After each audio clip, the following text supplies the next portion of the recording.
Sveiki, aš esu Dainius Miliauskas.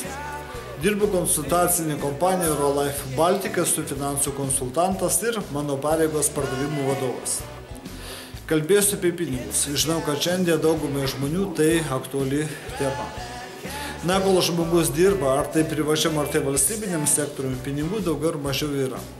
Situacija pasikeičia tada, kada žmogaus gyvenime ateina toks momentas, kad jisai nebegali uždirbti pinigų ir tam priežasčių gali būti tikrai įvairių.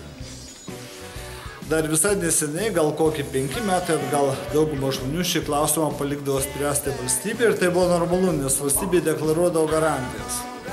Dėl šiandieną žinom, kad situacija pasikeitė iš esmės ne tik pas mus, bet praktiškai visoje Europoje ir dauguma valstybių šio klausimu pripažįsta savo bejėgiškumą.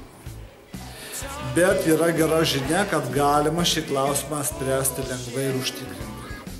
Aš jums paruošiau tam tikrą programą, kurioje nurodysiu 3 paprastus žingsnius, kuriais naudojantis be didelių investicijų susikursite papildomą pajamų šaltinį, kuris garantuos stabilias pajamas net ir tada, kada nebedirbsite. Kaip tik įvesit savo elektroninį paštą, jūs automatiškai būsite perkeltas į kitą puslapį, kuriame bus pats pirmas žingsnis, pati pirma video instrukcija. Taigi iki susitikimo pirmoje video instrukcijoje.